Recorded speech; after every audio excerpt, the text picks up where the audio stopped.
Testing? Testing, can you hear me? Yes. Hello and welcome to the land of the rising sun. But there's no sun in this qualifying session at the moment. Hello and welcome to the 17th round of the STB Season 15 Championship, and we're here at the Suzuka circuit in Japan, one of the most iconic circuits on the Formula One calendar.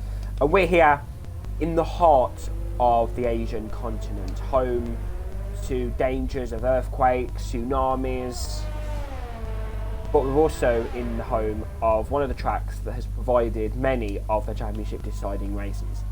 Unfortunately, we won't be getting the championship rounded up here in Suzuka, but what we will be experiencing is another incredible evening with Rigsy X. Rigsy X, how are you feeling here in Japan? Oh, first I just want to say it's great to be back here for our race in the STB Racing League.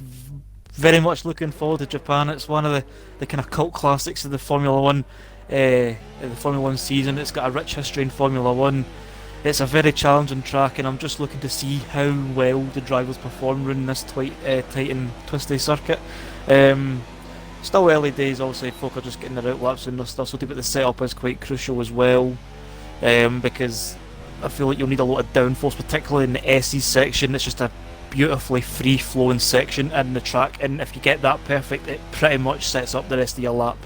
You hit the hairpin as well. You don't want to take too much in the second sector, and the risk, the flat out putting your foot to the flare through 130R is just something that it is a wonderfully amazing feeling. Again, that's two of the same kind of similar adjectives there to describe the feeling, but I'm going to let that one slide. But no, pretty much like yourself, Maddie, I'm very much looking forward to this race here in Japan, and I think it's quite unpredictable as well. I've no got any kind of tips or kind of information on who's going to get pole, who's going to perform well, and that is great. Like, I really do like the mystery of it, so we'll need to see how the next 14 minutes in qualifying go to see what the grid will be shaped like for the race. Definitely. So obviously, Rigsy, going into Russia, Eke had a very large gap. I believe it was around 60 points over Dominic, but he didn't have a very good Russian Grand Prix. How crucial was it that Dominic got those points over Eke last time out in Russia? Well, we watched the qualifying in Russia, and Eke, I don't know. Well, we kind of sat in purely confusion as to why he hadn't set a time. And I mean, Russia is it's a really easy track to corner cut and extend the track limits at.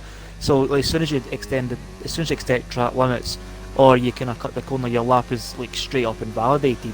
And I think that's maybe just a repeating theme for his qualifying session. But for Dominic to finally come into the season, or to come into a race and actually make it to the end, he got second place in the end up. I mean, he was basically sitting in that front free battle at the end of it, and he was on course for the win if it wasn't when the penalties were applied to to Urban Unicorn and Buckley at the time. But we had an incident with Buckley and Urban Unicorn kind of coming together at turn 4, and Dominic had to take avoiding action, and then eventually ended up losing out on the win.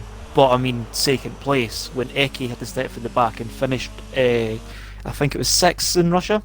When he finished 6th and he's getting second place, that's 18 points he's getting into his championship tally. I think the gap is in its 40s now, but he really needs to hope that he can carry that momentum forward into Japan. I mean, I think Dominic is a really talented driver, and I can't emphasise enough how good and consistent he is. But he really does, at this point with 5 races left and it's a 41 point gap, I think he needs more races like Russia if he's got any chance to take the fight to Eke. But I think Eke maybe is in that kind of territory now where if Dominic's leading a race and Eke's second, he doesn't need to challenge. Like, I think he is in that kind of situation now, because 40 points over 5 races, 7. Well, if it's first and second, he can fully dominate the checkered flag in the next 5 races to the end of the season, and he'd still win by an extra 7 points, depending who gets fastest lap in between here in Abu Dhabi in the final weekend, the race weekend of the season. But I'm hoping that Dominic think, and Urban Unicorn Rixie, can take the sorry, fight to Eke.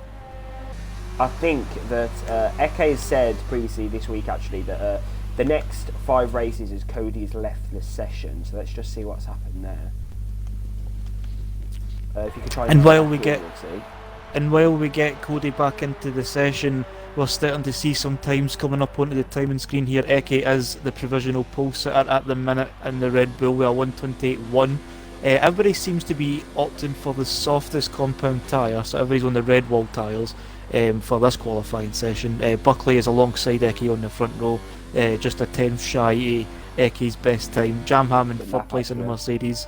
Kyle in the Haas is in 4th place. He's a new driver. He's one of the newer drivers for this race weekend here in Suzuka.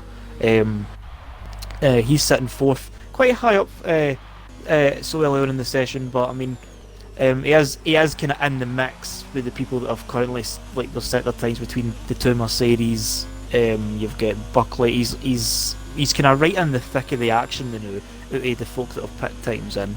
Urban Unicorn is in 5th.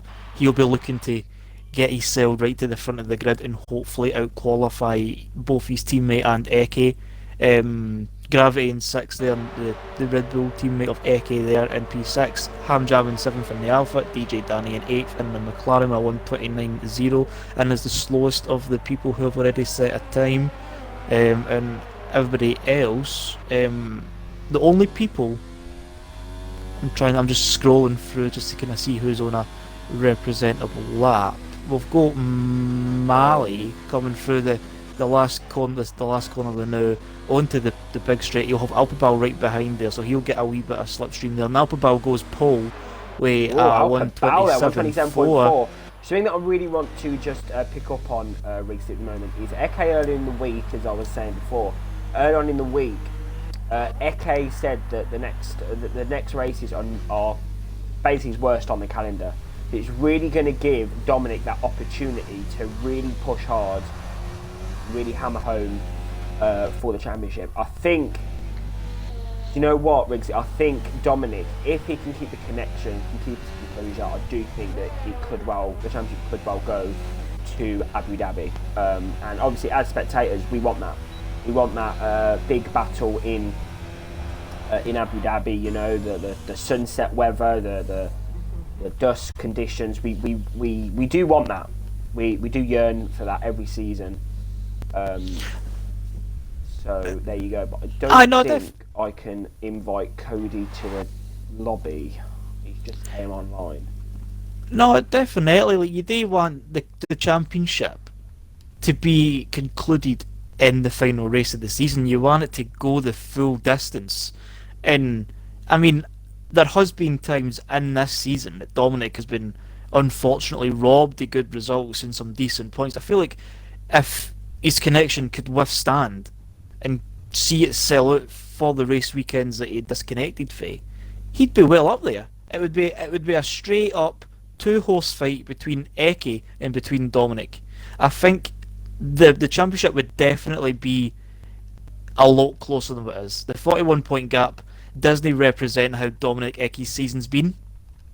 Like, I don't even think his season's been that dominant. I think it is, like, don't get me wrong, I'm not going to take any credit away for Eke performing well and winning the races that he's needed to win and getting good results out of nothing.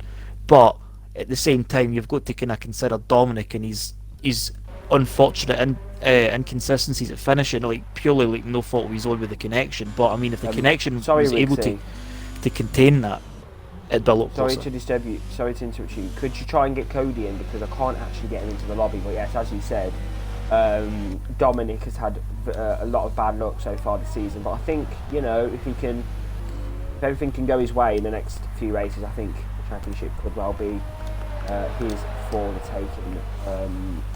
Because Eke has said he struggled. As Gravity there goes P3. So that's good sort of lap time there from him. Buckley currently in P2, Wiggsy. He had good pace at Russia, of course, but the race win was snatched away from him with that collision that he had. Well, I think he had some sort of collision. I think it was with either Dominic or Urban Unicorn, one of those two drivers. So. it was with Urban Unicorn because they were fighting with the lead, and there was one thing that I noticed with Buckley in terms of the front three battle. That front three battle for Russia, um, it was there. It was the full 27 laps of action for the lead that we were treated to for that race. Oh yes, but yeah, and yeah. Buckley, I remember. and Buckley, I mean, most of that time he was the middleman. It was Urban Unicorn in the Mercedes leading, you had Dominic behind him in the club, and you had him in the Renault in the middle. And I know it's so easy to like folly somebody for reference points and such, but if there's one thing I will really give Buckley praise for, despite it maybe kind of flipping back and kind of contradicting myself in a sense, he was really confident when he's braking to get himself up there, and then it was his braking that cost him, kind of thing. If you kind of ken what I mean with that, like I think like there was times in that race where he's braking, he was just closing so much on Urban Unicorn, and I mean the closing gap, the closing distances when you're following somebody is a lot more significant. But Buckley wasn't shy to have a go, and I'll give him full credit for that. It just unfortunately it didn't work. But he will be looking to make amends to that, and he'll be looking to win here in Japan as he's currently sitting on the front row alongside the Ferrari of Alperbal, who remains quickest. Just over 5 minutes left in the session. He's got a. Can I just say, Jamham's on a pretty good lap at the moment, actually. He's 2 seconds up in the first sector. We're going to see what he's going to do in the second, but I've been looking at his lap right now, and he's been looking quite strong. 10th down, but he's still up on his time. We'll definitely sit on board. We'll sit on board as he he's comes through the. off. Oh, he's backed off. I think he's maybe going to. Is he maybe going to go again? Is he going to come in and gear himself up for the final run? Dominic's Let's see what he does. Dominic is on a lap here in Suzuka. Let's see what he's going to do in the second sector then. So he's coming through this. He can't discern. He can't. What's the word? He I can't don't have any think problems. He's got his teammate there in front of him for a wee bit of a toll coming into the 130 hours. His teammate DJ Danny rightfully gets out the way there off the racing line through 130 hours. That's easily flat in these technologically advanced cars through the final Casio chicane. You like to take just as much curb as you possibly can that you can get away with through the final corner. There's a wee bump in the road there, but he comes and takes the narrowest line on the exit, and he takes second place after Buckley, and he's put himself in the front row, which is exactly where he needs to be. And Eki just puts a time in there, and he's just a 10th over Dominic's time there. So Dominic second, Eki third, Buckley fourth. Urban Unicorn is down in 10th. He is mathematically still in the running, but he needs a wee bit more luck than Dominic. Like, he would need a couple of Eki retirements in the mix there as well if he's want to try and get himself back in there. But he'll be getting his setup tweaked, whether the front wing needs to come on, come off, his bias, whatever, his brake bias, whatever. Like, he'll coming out the new. No, it wasn't him coming out there. He's still in the Jamham pits. 3 tenths up in the second sector, Rigsy. Putting in Aye, P10, he's looking strong. He's coming through the. Get up to P6, P7. And he's coming through, taking the narrow line again, the tighter line there. Checker flag's not even out. But he gets himself up to 7th, 4th row. Mercedes 10th, 7th and 10th there in the moment. Anybody else looking like they're improving on the lap? I went on board with Mali, and he's 5 seconds down in the first sector, so I don't think he'll be improving on that all that much. Dominic and Eki, I think they'll just be coming in to get themselves geared up for the final run. Jamham's up with 2 10s. So he's going to be going on to a lap right now. Oh, he's done with 8 10s. Who's coming up? So we're going to see what he can do. Who are we on board with? Buckley. Buckley at the moment. I was just on board with. He was on and out lap. I was just saying. Oh no, that's. Oh, he's driving so now either in the pit lane or on out laps, going for their final runs in the session. Aye, but I don't think drivers now will have any time to come in and put a fresh set of tyres on. You'll need to start coming out within the next 10 to 20 seconds at the latest if you're wanting to make it round for your final run here in Suzuka, as we kind of starting to see the sun. You were saying the rising sun, but it was nowhere to be seen. I think we can see it breaking through the clouds a wee bit there, but we'll need to see what the weather's like for the race. We don't have any data on that, so I don't know if maybe them are starting on softs, maybe because it's very raining. well known, Rigsy, for the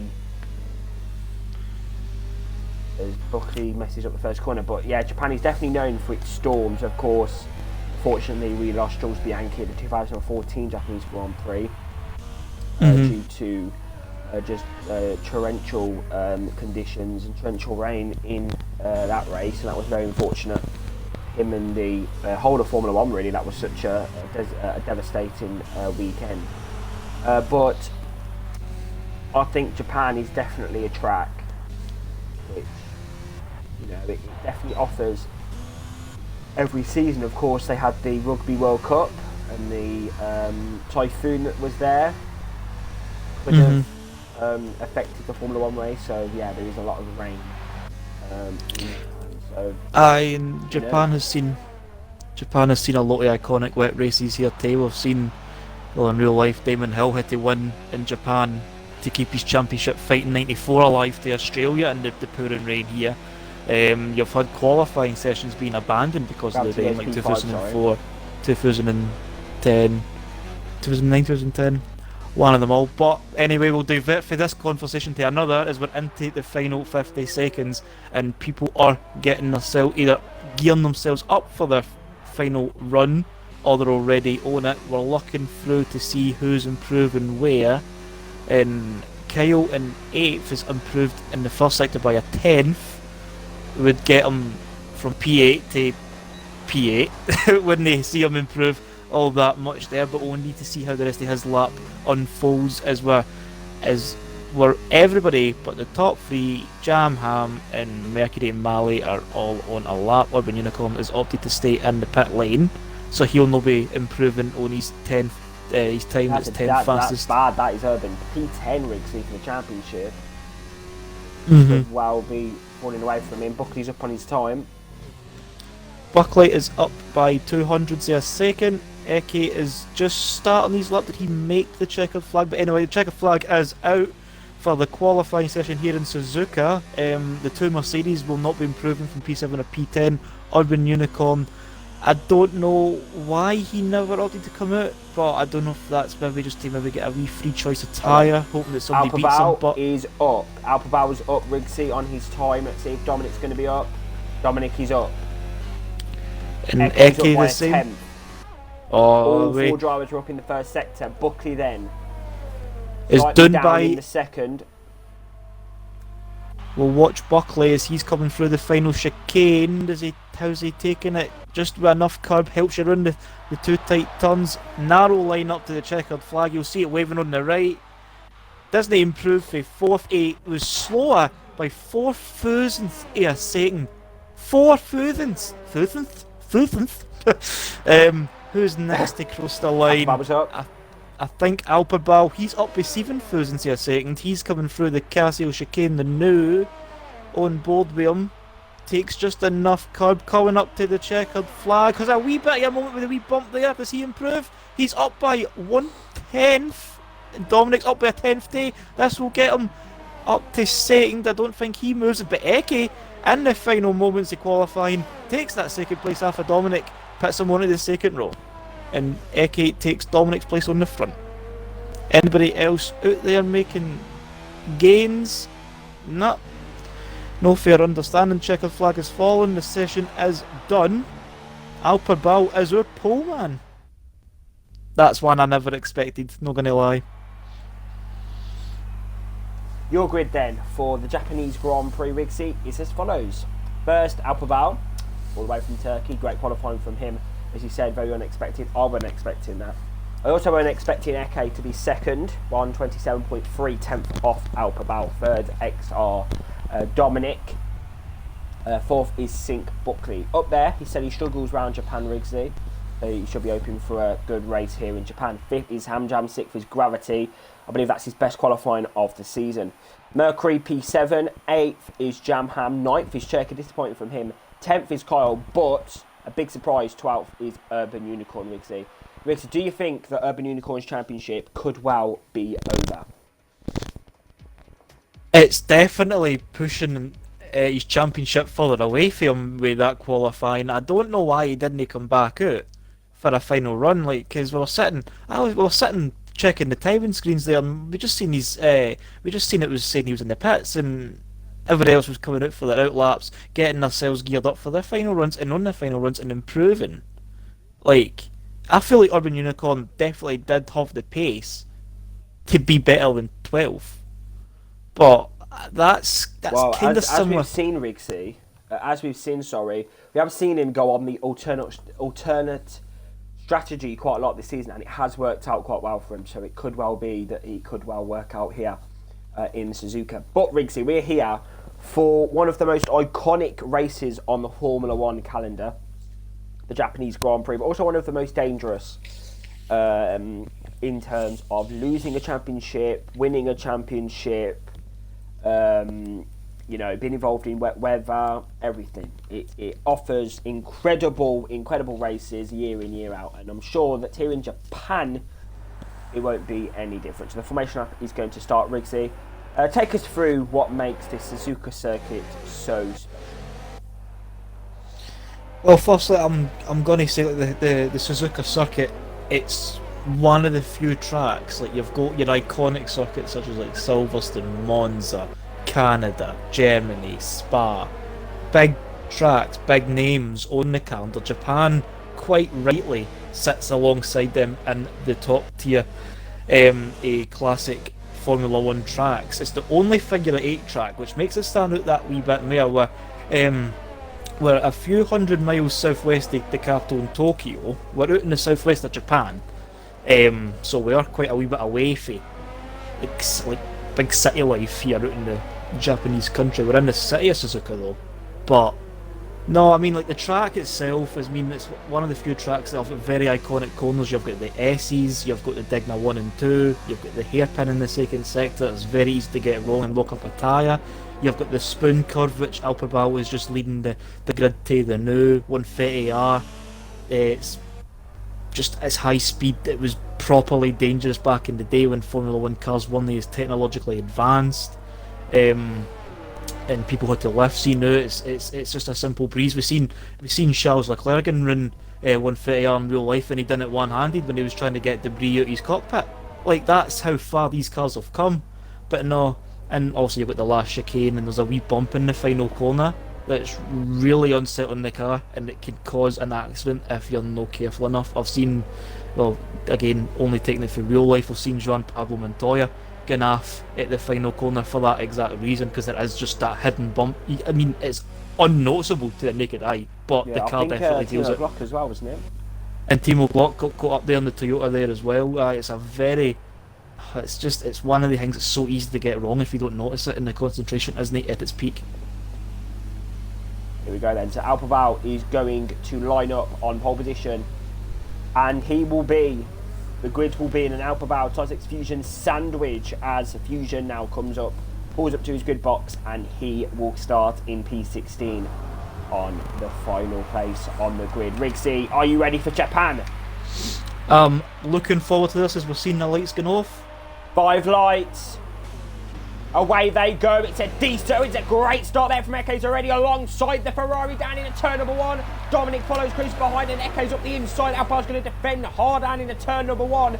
And Alphabal around the outside, but Echo's got the line. Is Echo going to take the lead in the Japanese Grand Prix? Alphabal's going to force him off wide. And there's been a massive amounts of contact down the back of the field. We've got Jamham. Jamham has retired from the Japanese Grand Prix, and he's already out of the race. We've got the horse of Coyle in his first race, and both Jam brothers have been involved in crashes on the first lap. He has span out of the Japanese Grand Prix, and he's out of contention. There you go, out of that. We've got some damage going on at the back. We've got Taro Rosso there, and Churka struggling. He's on the gravel, and Kyle's up in a P7 now. But it's all kicking off here in Japan. But F1 Gravity's at his best start of the season. He's up in a P4, and he's trying now to catch up to the back of Dominic, who's on the back of Eke, who's on the back of Alphabal. It's all been kicking off in the first stages of the race. It's been a very lively start here from the 5 lights. Maldi, I was on board with Dominic there as we've seen Alphabal and side by side into 1 and 2, and Dominic got a wee tap up on the right side of his car. He had to correct some oversteer for that as well, and Gravity gaining 2 places after the start and challenging Dominic, getting himself up, trying to get himself in front of the McLaren to help out his teammate in the sake of the championship. Very close between the two, but Dominic still keeps third place, and we're seeing them starting lap 2:27. Alphabal still maintains the lead. Eke, Dominic is your top 3. Gravity's made places up. He is in P4 at the moment. Buckley's went down to P5. He didn't have the greatest start, but it wasn't enough to lose that many places. Mercury gained. Kyle's gained 3 places. Sorry, He's up Urban at and Cody P7. down in the turn number 1. Urban Unicorn looks like he is struggling here in Japan, Rixie. He's now having to defend from the harsh driver, and Fusion's now going to try and get involved in that. It's all kicking off. It is definitely kicking off here in Japan. Aye, it's not been the, I mean, despite gaining 2 places after the start and getting yourself into the points, it's still only lap 2:27. Oh, Marley's in the gravel. Marley's in the gravel. And Marley's in the gravel. He's made a mistake there. It's, I mean, it's been quite a... Marley is sliding everywhere as he's coming through the second dig of the new. He's just lost all sense of grip, and the fact that he's on the medium tyre, he's on the alternate strategy, and he's like that far behind already. And Churka has picked up a 3-second time penalty on lap 2:27, so he's already exceeded track limits or cut corners 3 times in the first 2 laps. So hopefully that's not going to be a recurring pattern for the Toro Rosso driver, as he is under immense pressure there for Libero, and they're going to go side by side into the hairpin. Libero on the outside. Churka's going to gee up the place there. He was fighting his hardest there, but was there's been a crash! There's been a massive crash! Urban Unicorn has span it across the gravel trap there. It's been absolute madness here. Churka's in the pit lane, and Urban Unicorn's down in P14, and he's spinning across the circuit. There you go. That can well and truly spell the demise of his championship. That's definitely not what he needed right now. So he's got a lot today in the next 24 laps if he's wanting to try and salvage any of his race, because that's not been the greatest start. I mean, we were pointing out that he did look to be struggling in the first couple of laps there, and that incident there has put him right back to the back end of the grid. So what do you do now if you're Urban Unicorn? You've got Mali in front of you, who is on the mediums, but in front of Mali is a 7.5 second gap. Dave, I think, would the team be opting to put him onto the hards and try and push him to the end? I mean, I don't know the tyre deltas so much here, but the hardest tyre will be a great deal slower than the softs, and it'll definitely be slower than the mediums as well. But we'll need to see how Urban Unicorn tackles this situation. I mean, I feel like he could benefit from a pit stop and try and go to the end, as we see Alphabal pitting in the fastest lap there. And he's already opened up. Sorry, Dominic's got DRS now on Eke. This could be his opportunity down in turn 1. No. And Alphabal is sitting here, he's building a gap. Like, he's really showing confidence in this Ferrari. Like, this Ferrari is definitely here is definitely here to race. I mean, Ferrari haven't had the best run of races, like last time out in Russia and in Singapore. But Alphabal in the Ferrari, leading round Japan, isn't he something? I mean, all credit to Alphabal for getting the Ferrari on pole and just continuously pulling away. He's already opened up a 2.8 second to Eke and Dominic, and he's just driving away with it now. Like, he really is just driving off into the distance now, and Eke and Dominic are just they're just tripping up over each other now, and that's what's helping this gap. And that is also helping out. Oh, and Marley's retired. Marley's out of the Japanese Grand Prix. Something's happened. We'll have to ride on board with Churka to see where he's went off. Or he's just parked the car up on the exit of the Dunlop curve. I don't know if it's maybe by an incident or it's just a retirement. I think he might have damaged the car terminally there, which will have put him out the running. But no, we'll need to, and he's left the session as well. He's no one to stick around for the rest of this race. So I mean, I don't really blame him all that much. He maybe is just purely frustrated with the outcome. But Alphabal is our race leader in the Ferrari at Japan. I mean, this would be a good story to tell if the Ferrari having such a bad run in previous races. to come here and get a strong result like this, and he's just putting away. But I mean, what Eke and Dominic don't realise they're doing is their constant fighting over the same piece of tarmac is allowing Gravity, Buckley, and Mercury to gain on them, and that's definitely putting Gravity in touching distance to Dominic.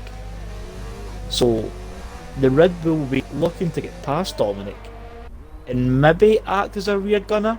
Definitely give Eke some protection for second place if he's got his teammate behind him and no Dominic, who is challenging him and basically pushing him around these corners now. So we'll see how that unfolds. But I mean, this is the kind of main focal point. It's really crucial that Dominic actually does overtake Eke as quickly as possible. He needs to then catch up to Alpha Bar, because it's so crucial that Dominic gets as many points over Eke in the championship. You know, definitely Dominic will need to get past at some point. But I feel like Dominic is very calculated with his racing craft and his kind of strategy and such. Like, he'll definitely look for the best time, which could be the new. If he is going to gain, he's going to look from the outside. Here we go. And side by side, and he does it, and he's a bit wide there. He's got his no, he's off the circuit. That's going to give Gravity the opportunity now. And he so he has to wait another lap. He's just able to maintain the third place there. Just got a wee bit too hot into one, made him run wide for two, caught in the curbs, caught in the exit curb in the white line on the far side, and it's not really made him lose all that much time. If anything, it still kept him there, but it was crucial that he managed to keep the place for Gravity, who well and truly could have been a thorn on his side if he got past. But no, I don't know. I mean, Eke. Urban Unicorn has crashed it here in Japan. It is a disastrous race for Urban Unicorn this evening. Absolute disastrous race. It's very uncharacteristic of Urban Unicorn to have a race exactly like this. Like, absolute disaster there for Urban Unicorn racing. I mean, I don't understand why he's continuing on the softs. I mean, I would maybe, if it was me driving, I mean, it can only be through an opinion, but I would come in and tell the team, right here, slap on some hards, take me to the end, because it's 20 laps, and he's already like, what? I'm trying to do the math in my head here. He's 40 seconds behind the leader already on lap 7.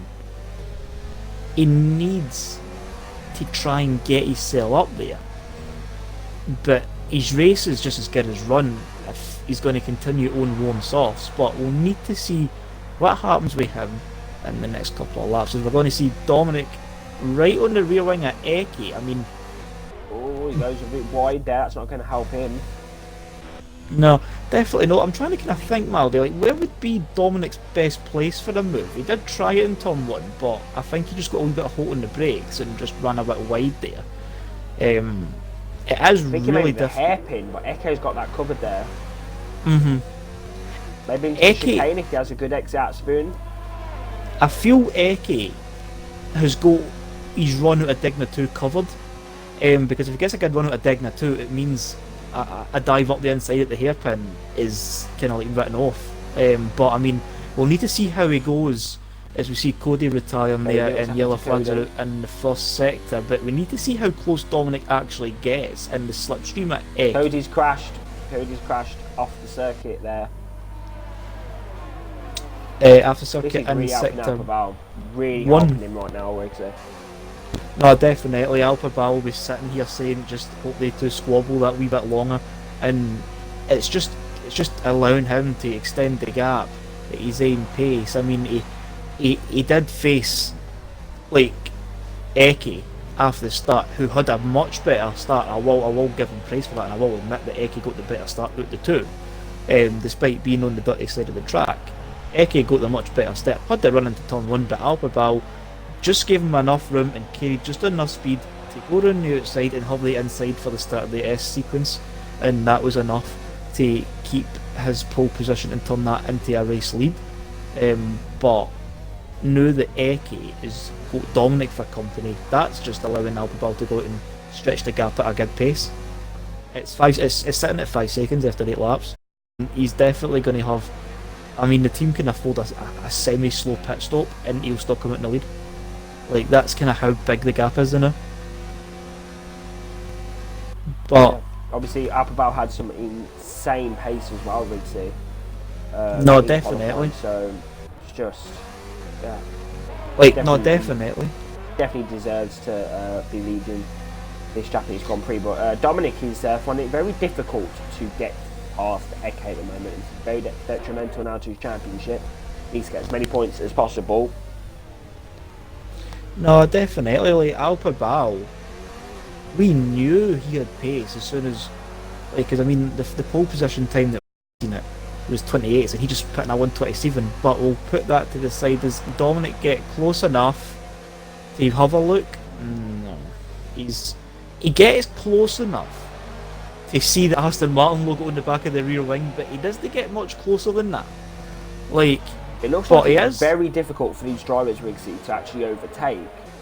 Like, the drivers before the race, Rigsy, were talking about how this race is going to be really good for battling, and they're going to be, you know, there's so many areas on the circuit, as Dominic goes wide there, that's scary stuff for the McLaren. But, yeah, how there's so many areas on the circuit that, you know, are there for overtaking, but we've just not seen any, like, we've literally seen no overtakes this race. So yeah, the gap now to Alphabal is 6.3 seconds. So, but yeah. as the gap between Alphabal, I mean, I think the gap is starting to become more of the fact that it's just pure pace by the Ferrari, like, because I mean, Eki is holding Dominic up in gravity and whatever else, but they're having such an issue to get enough speed to try and make a move anywhere on the track. I mean, the most likely move that we're seeing is Dominic getting really close to the Red Bull into turn 1, but it's no close enough to take him side by side or enough to make a chance. Now. He's had enough, he's going for the undercut. Here we go, this is crucial time now for the McLaren. Here we go. Into the pit lane. Buckley follows him in. So the McLaren and the Renault are in attempting the undercut. I mean, we've seen the Renault undercut work before in Singapore. They've gained so much through the undercut before, and even in Russia, they gained through the undercut there as well. It starts to become a recurring strategical theme by the Renault team to pit one of their drivers a couple of laps early, if they know that they're just there's been someone gone off the circuit. Someone's gone off the circuit. And it's Kyle. I just Kyle in the Haas. Off the circuit. It's Kyle. Guy's off. Kyle in the Haas is off in the first sector. I didn't really catch what happened to him, but when I got onto his own board, he was sitting on the grass, facing backwards. So I'm assuming he's maybe just had a moment, or he's maybe collided with Toxic Fusion, who was the driver next to him at the time. So I've seen their position changes, so I'm assuming it might be something between them two. We'll need to see footage of that. But crucially, the undercut attempted by Dominic and Buckley has benefited Dominic because he's got clear air. He's got 3 seconds of clear air because he's got Kyle in the Haas in front, but Buckley's got Dominic's teammate Danny in front of him, which will just slow him up a wee bit. So it's worked for one, but it's no work for the other, I'd say. But we'll need to see, as we see Eke come into the pits, Gravity's continuing to go around, Alphabal is continuing to go around for another lap. He's maybe want to go longer on this time. Mercury is into the pits as well. Eke is out, and we need to see where Dominic is. He's just coming through the final corner of the new. About to start his 11th lap. Where is Eke alongside all this? He's at the end of the pit lane. Dominic is going to get by. Dominic's gained through the undercut, and is Buckley going to gain? I mean, Buckley still gains. It means he's the one behind Eke now. So in Eke's mirrors, it's no a McLaren. It's no a Papaya McLaren. It's a bright yellow Renault. So the undercut has definitely worked, and I mean, Dominic caused a 2-second gap to Eke, and I mean, if I was Alphabal, I would be saying, right, this is the lap, I'm going to come in. But I mean, Alphabal has a gap, so he'll not be affected too much. He's got a bit of a buffer here, but how much of that buffer's going to go away when he pits? Because he's decided to go a wee bit longer on his first stint. We'll need to see what happens with that. Same with Gravity. Toxic Fusion's on the ultimate strategy. Because this could be absolutely crucial for a good race. Of course, penalties could come into it still. Still got 16 laps to go, so anything can happen. No, definitely. And Alphabal is into the pits. He's putting his cell into a set of mediums, and Gravity follows suit. I think this is the kind of pit window anyway, between lap 9 and lap 12. Like, this is kind of your time to go into mediums. But I mean, even with Alpha Bal there, he wasn't losing that much time. He was only 3/10 down on his second sector time when I seen him. So he was able to keep the pace and run longer on the first set of tyres. And he is out, and what is the gap? The gap is 6 seconds, it's still fairly healthy. So Alpha Bal in and out at the cost of maybe a second. He's buffer that he had, and he's still got a 5.9 second buffer between himself and Dominic, between second and third. And he's just got the Renault Toxic Fusion, who's yet to pit, leading this race. 2 seconds on the road. Yeah, great strategy there from Alpha Bal, but Dominic is going to be hungry now. Dominic knows it is absolutely crucial now to have the pace, have the confidence with the car now. He needs to catch Alpha Bal, overtake him, and win this Japanese race if he has any chance of taking the title away from Eke, and of course moving it on to next week's Mexican Grand Prix. So it's all still to play for Riggs here, and I can't wait till the end of this race because it's going to be such an interesting just very interesting events here in Japan. And we'll get to see now that Dominic is ahead of Eke. We'll start to see if it is just genuine pace that was holding him up, or was he flapping at this kind of similar time. I mean, Dominic did have a 2 second gap to Eke, which is just into 8/10s now. So I don't know. I mean, I don't know if Eke was holding Dominic up as much per se, but Eke looks a wee bit better on these mediums now. He's just right into the gap that Dominic had on him. But we'll need to see how it goes. We've got another 15 laps, including this one, on the race. So we'll need to see how that goes. The gap between Alpha Bal and Dominic isn't really changing all that much. It's went from 5.9 to 5.6. Fusion's making mistakes. And Toxic Fusion is going to have the Ferrari right on his rear wing here if he's not too careful. Alpha Bal, I don't know. I don't think Alpha Bal would maybe want to try and fight this too much, and I don't think Toxic Fusion would really act too much as a barricade for him, or like a mobile chicane as we like to call them. He's just letting him by. See, I think that's just a kind of instinctual kind of thing. Toxic Fusion knows that's not his race. Alpha Bal's not racing, so he's just let him past. And Alpha Bal will be able to go and extend the lead for here. So Alpha Bal re-inherits the lead that he had after the pit stops as well. Toxic Fusion is in second, and he is going to go in for another lap. Dominic and Eke, Buckley there as well. He's kind of keeping himself in touch between the two championship protagonists. Gravity's kind of drifted off a wee bit, but he is on fresher rubber, so they expect him to be kind of rule them in a wee bit. If there's one thing I've noticed, if for a track like Japan, the undercut is extremely powerful. A 2 second gap. Dominic had. Definitely. And we're looking through, the main kind of key focus for the world feed would be this battle for third, because you've got Dominic, who needs to keep his cell ahead of Eke if he wants to keep his championship running. You've got Eke, who can afford to sit and fully dominate to the flags for the next 5 races, including this year. So Eke doesn't need to make any moves, especially since Dominic is in third and he's in fourth. It would only be a 3-point gain on Dominic's bit, which would bring the gap from 41 down to 38. But 38 with 4 races left, it's a big ask. It's not mathematically impossible, but it would need a lot of good luck to go in favour of Dominic if the championship's to continuously go race by race. But we'll need to see what happens. Buckley keeping his cell in touch there as well. He's Something interesting, Rig C, that I'm looking at. Clouds are starting to form here in Japan. Clouds are starting to form. Could we potentially have some rain here? One wonders. I mean, we were sitting discussing the weather and the Japanese weather and its ability just to throw in some typhoons and some heavy rainstorms into the mix just for the sake of spicing the race up a wee bit.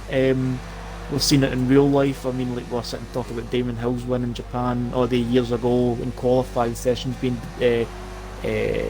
abandoned by the typhoons and the heavy rain. 2014 Japanese Grand Prix we touched on there as well.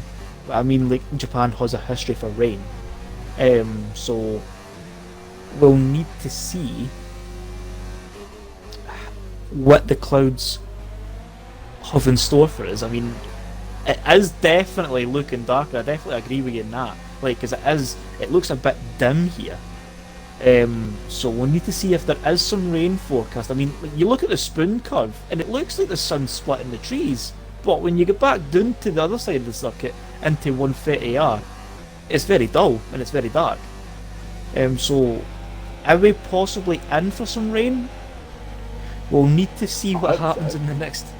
I'm hoping it will definitely kick the race into life. I mean, I'm not saying that the race lacks any life. We've got a nice wee battle between Dominic Eke and Buckley for third here, and that will eventually be a net second place as Toxic Fusion's yet to pit.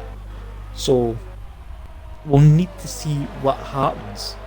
But I mean, there's an interesting fact. Right, it's completely unrelated. It's still related to Japan, but I mean, I was sitting searching where Suzuka was in Japan, and I was wanting to see how far away it was for Tokyo. Kind of, it's quicker to get from Suzuka to Tokyo in a train than it is in a car by like 3 years. That's just how quick their trains are. Was it? What was that, sorry? No, I'm just saying, like, I was sitting reading up on Japan. Like, I kind of like the topic kind of slightly deviates from the race, but I mean, it kind of keeps it on Japan. But like, you can get it for Japan. Sorry, Kyle is off the circuit now. It looks like his race could well be ruined. He's off the circuit and he's spinning back on. And it's the same bit again. It's the same bit in the S's, and he's oversteering through the final sequence of S's, and he's spun again up the Dunlop curve. He's lost an end plate. Urban Unicorn. He's out. Oh, but Urban's not was having just a good race making today. sure. No, it's definitely not been his race. He'll definitely be hoping for some rain. He'll might need to throw a safety car in there as well to try and kind of help salvage his race a wee bit here. But I mean, he is on the hard tyres. He is looking to go to the end, and maybe hoping for a couple more retirements because it will get him back up into the points. But we'll need to see how that goes. DJ Danny is pitted for a set of softs 2 laps previously, so he's got to try and go 12 laps on a set of softs, which is a bit of a stretch, but it's not impossible. But we'll need to see what happens there. Toxic Fusion 10 laps on the softs. We'll need to keep an eye on him. He's got a 10.7 second gap to Mercury, who is 10 seconds down the road for him. So we'll need to see how quick he gets through that gap and right on the Toro Rosso. I mean, Gravity and Mercury are kind of running their own races in 5th and 6th. Kind of very strong runs for them here in Japan. But the battle for 3rd has soon become the battle for 2nd. Now that Toxic Fusion is out of the way of Dominic. Dominic has nobody between him and Alpha Bao. But Alpha Bao was kind of 9 seconds. I'm sure it was like 6 seconds last lap. Alpha Bao is really showing that Japan is his territory. It's definitely it seems to be one of his favoured circuits. I mean, Japan, it resonates well with the full grid. Like, I mean, Japan is very, it's iconic. Tracks are iconic, corners are iconic. I mean, it's just a very iconic circuit. But I mean, like the feeling that you get through some of these corners is very like satisfying, and it feels really good when you nail it. But Alphabal just looks to be nailing it time and time and time again, as this gap is just it's just continuously just increasing. Like, because it was 6 laps just a couple it was just 6 seconds a couple of laps ago, and now it's 8.4, and he's just improving all the time. Like, it's a really faultless run so far. Like, it really is. Like, Eke and Dominic, they might have been there like a tenth 2/10 shy of his pole time, but Alphabal is definitely transferred his qualifying pace into some solid race pace as well. Like, in Dominic and Eke, it's just unmatched. It really is. Like, Alphabal is next level stuff running the Suzuka circuit. Buckley then, gap 0.5 of a second to Eke. So Eke's getting closer, you can see, but he's not getting close enough, and the clouds are continuously forming here. And Alphabal, this lap, wow. he's just how do you put it? He's just running away with this. He really is, and it's up to 10 now. Well, 9.5, but it is going to be 10 if he continues with this pace. But Dominic, Eke, and Buckley still very much nip and tuck between the three different constructors in 2 championship protagonists fighting for the 2 final podium slots in second and third. I feel like this is another one of the kind of Russia moments where it is just going to go to the end. It is just going to be decided on the last lap. But I mean, I think Eke is perfectly comfortable, like, just sitting behind Dominic, because Eke's got nothing. I mean, he's got everything to lose. Dominic's got nothing to lose. Like, so I would expect. I mean, also if the roles were reversed, Dominic would be kind of clipping at Eke's heels that wee bit there and trying more audacious moves to try and get by. But Eke can just sit there. Like, I mean, we were sitting discussing earlier, he can just sit behind him in the final 5 races and he'd still win the championship. And that's just how much elite Eke's got. I think even the 2 championship protagonists would love to take the championship to the final wire. To the final race, sorry. But I mean, we all hope that, as spectators, as neutrals, even as fans of the 2 drivers. Like, we want to see a championship being decided in the final race at Abu Dhabi. The whole kind of you stare in the sunlight and then you see the sunset in the background and it ends in darkness, and that kind of that metaphorically as the conclusion of the Formula 1 season and all this and that. But we'll need to see, obviously. I keep saying we'll need to see what happens. We need to see what happens with this. But Eke is in. He's not in a position where he wants to fight Dominic just for the sake of fighting Dominic. He is racing smartly here. He's got his racing brain on, and he knows if he challenges Dominic, he can lose it, and that's why he's perfectly happy. But at the same time, he is always going to have to be on his tails, because Buckley right there, and we know how Buckley likes to drive. I mean, I'm surprised I've not seen any kind of moves with Buckley, but it's like we were saying again. They don't have the straight. It doesn't seem like they don't have the straight line speed to make any moves stick. Because other than the first lap, we've not really seen in the pit stops. We've not seen any overtakes. So, but Eke is closer than he has been this time through the final chicane. Definitely on the rear wing of Dominic there. As they go through the wee bump there, you notice the wee bump because you see the front wing flexing. But like, see, even there, like, Eke is just hitting. He's literally just hitting 200 mile an hour before they start braking and letting the car roll into turn 1 and 2. So they're not getting enough acceleration doing the pit straight make any kind of move stick. Oh, and Fusion's out. He's gone into the pit lane and he's retired. He says he hates Japan, so I'm not too sorry him out of this race. Japan is a very easy circuit to get it wrong, like, and I think that's what's another like kind of identity that Japan has as a track. Like, I mean, see, turn 1 and 2, you carry out so much speed through that, and it is, as we've seen with Dominic when he was getting past him, when he was actually making the move on Eki, when he was trying to make the move anyway, he went outside, it was just so easy just to kind of carry too much speed and run wide. It punishes you for running wide. The S's punish you for taking too much curb. Digger 1 and 2 punishes you if you run wide. Hairpin doesn't punish you so much because it is wide and you can carry speed, but 130 spoon curve, not so much. If you take too much of the inside curb, it can potentially spin you, and the wee bump here is crucial to make sure that you're fully in concentration mode and you're not having any twitches or severe snaps to oversteer coming out of the final corner. But I mean, I think that Japan as a track is extremely punishing for folk that get it wrong, and I think that's what makes it well liked.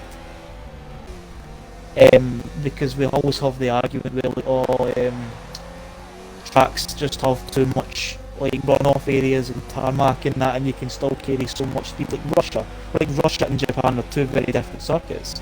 Russia has so much run-off and it's easy to corner cut or easy to track extend, whereas Japan, if you try and track extend or corner cut, it punishes you for doing it.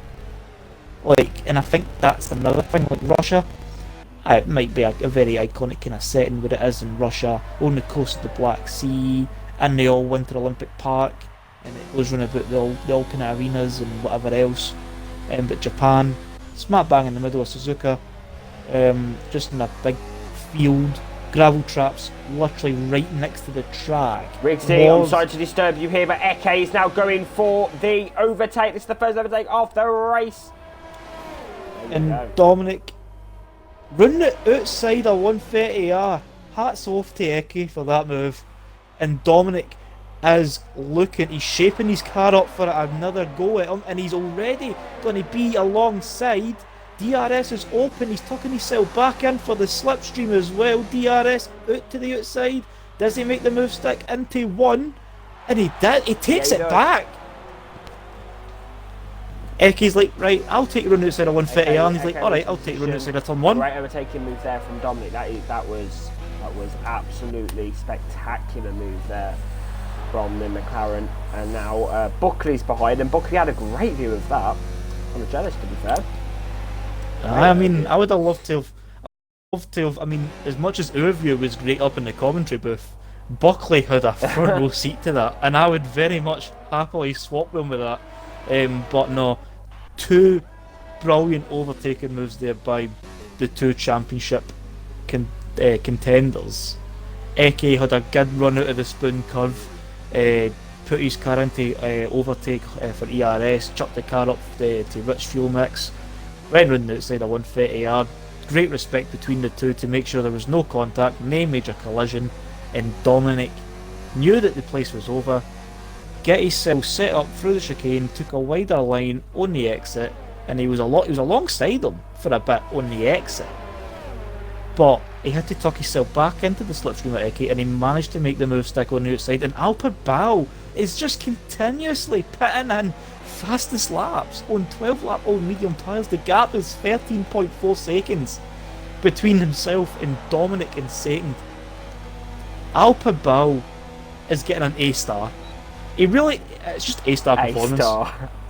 It's just faultless, it really is. Like, he's just heads and shoulders above the rest this time running Japan. I mean, I'm not taking any, like, I'm not saying like their races were terrible or nothing, but Alper Bao has just definitely been next level stuff. It really has just been a phenomenal dominant drive.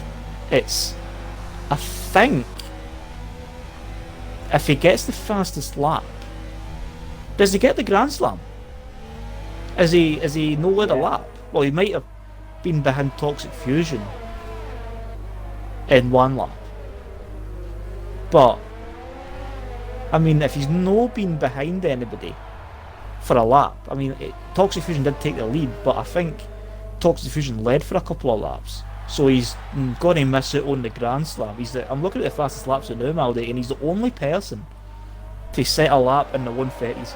And it's quite, by some margin, it's a 130.2, which is, I'm trying to kind of do some quick. And Danny has span out of the Japanese Grand Prix, and Alphabet sets yet another.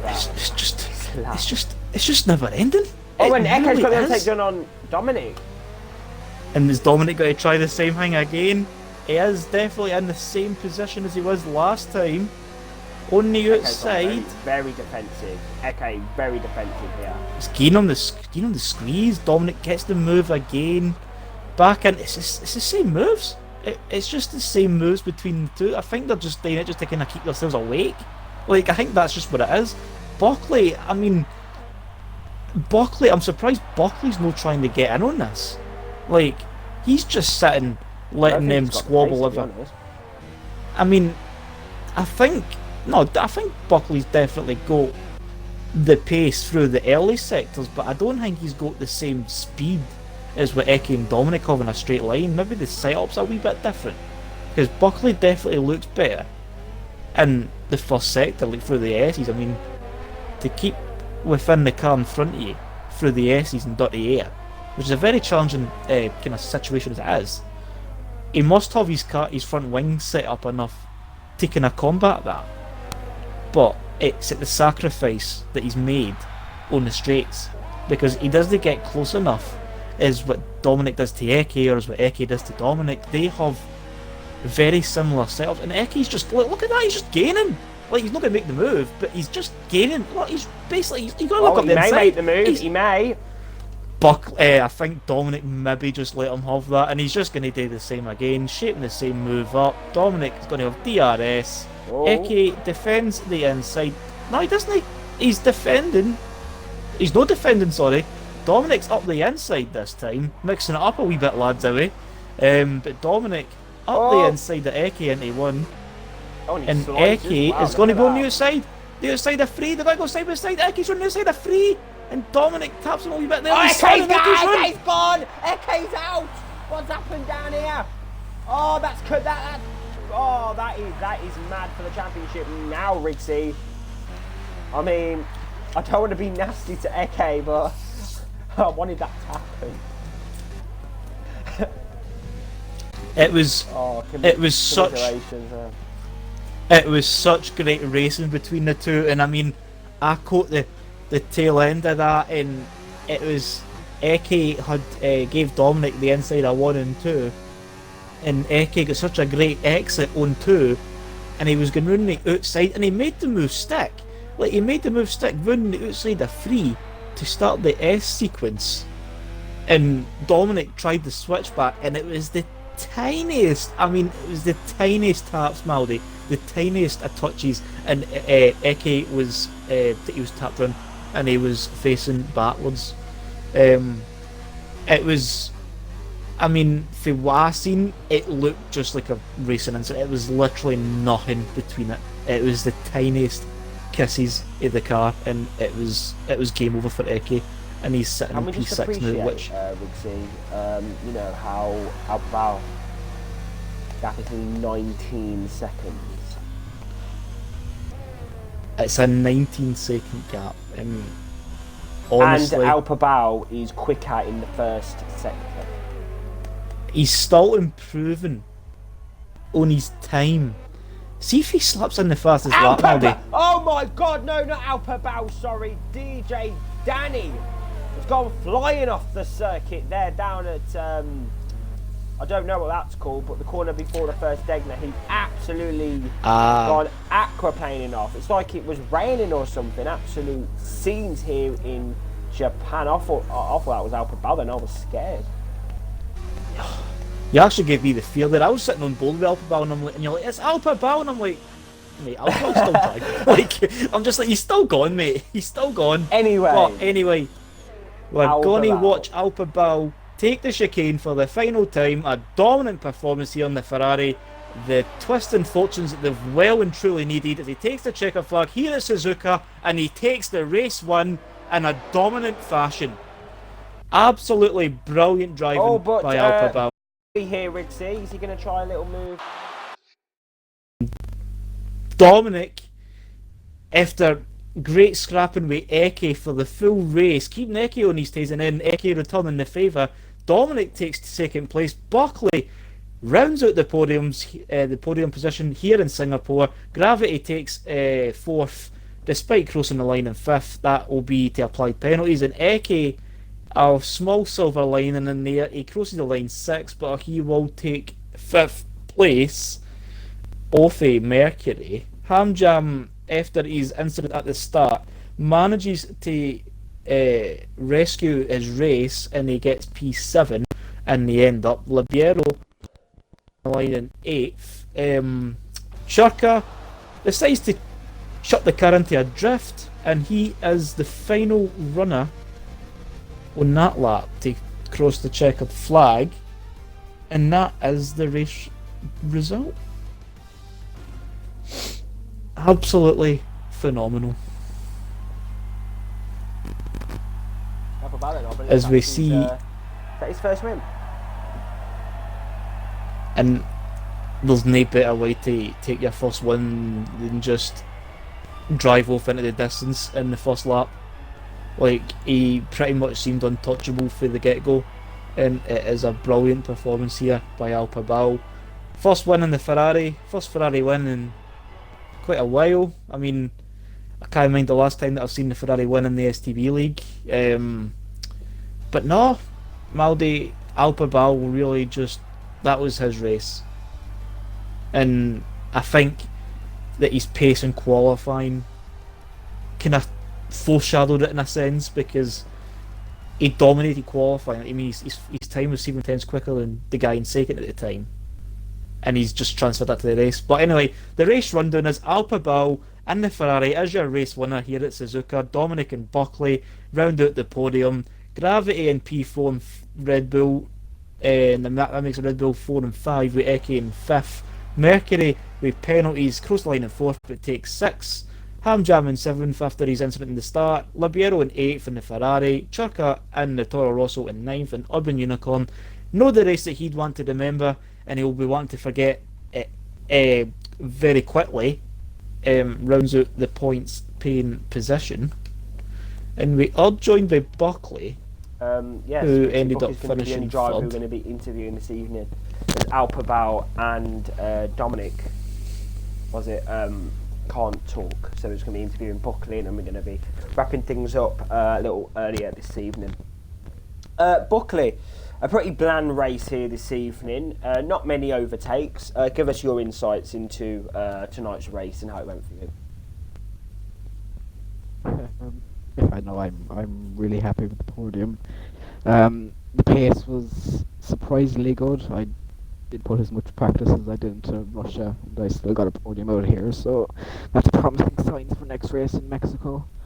Yeah, I just kept up with Eke and Dominic. Then I knew that contact was going to be made because they were fighting like mad, so I knew some sort of contact was going to be made. So yeah, I benefited off that and got the podium.